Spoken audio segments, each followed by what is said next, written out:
వి gold trusted gold buyers తాకట్టులో ఉన్న బంగారాన్ని విడిపించి ఈ రోజు ఉన్న మార్కెట్ ధరకే కొనబడును. మరిన్ని వివరాలకు సంప్రదించండి 7771077720.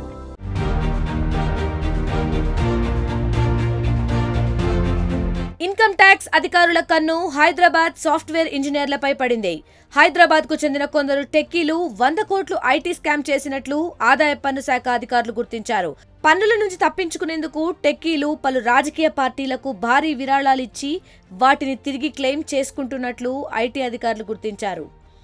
పక్కా ప్లాన్తో హైదరాబాద్ కు చెందిన కొందరు సాఫ్ట్వేర్ ఉద్యోగులు రిజిస్టర్ చేసుకున్న గుర్తింపు పొందని పొలిటికల్ పార్టీలకు 110 కోట్లు డొనేట్ చేసినట్లు ఇన్కమ్ ట్యాక్స్ అధికారులు గుర్తించారు.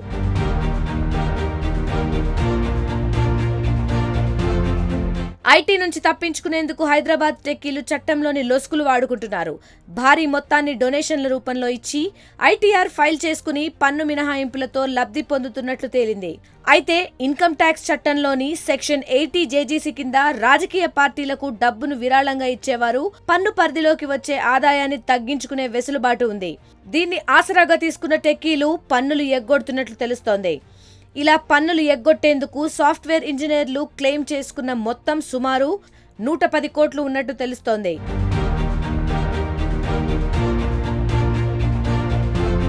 కొన్ని సందర్భాల్లో పొలిటికల్ పార్టీలు సాఫ్ట్వేర్ ఉద్యోగుల నుంచి చెక్, బ్యాంక్ ట్రాన్స్ఫర్ ద్వారా విరాళాలు స్వీకరించాయి. దీంతో వారిపై ఐటీ శాఖ దృష్టి పెట్టి రీఫండ్ స్కామ్ను చేసినట్లు గుర్తించింది. అంతేకాక క్లెయిమ్ ప్రాసెస్ అంతా ఒకే ఈమెయిల్తో జరగడంతో ఐటీ అధికారులు స్కామ్ను గుర్తించారు. అయితే ఐటీ అధికారులు చేపట్టిన దర్యాప్తులో హైదరాబాద్కు చెందిన 36 కంపెనీల ఉద్యోగులు ఉన్నట్లు తెలుస్తోంది.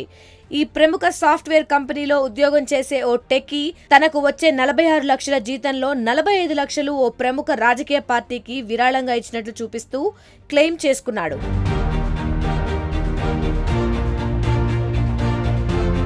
ఇక తెలంగాణతో పాటు గుజరాత్లోనూ టెక్కీలు రిజిస్టర్ చేసుకున్న గుర్తింపు పొందని పొలిటికల్ పార్టీలకు విరాళాలు ఇచ్చి రీఫండ్ కోసం క్లెయిమ్ చేసుకుని డబ్బును తీసుకుంటున్నట్లు అధికారులు గుర్తించారు. ఓ పెద్ద ఐటీ సంస్థలో పనిచేసే 430 మంది ఉద్యోగులు 17.8 కోట్లకు డిడక్షన్ను ఏటీజీజీసీ కింద క్లెయిమ్ చేసుకున్నట్లు ఆదాయ పన్ను శాఖ పరిశీలనలో తేలింది. వీటన్నిటిపైన ఆదాయ పన్ను శాఖ ఇన్వెస్టిగేట్ చేస్తున్నట్టు తెలుస్తోంది.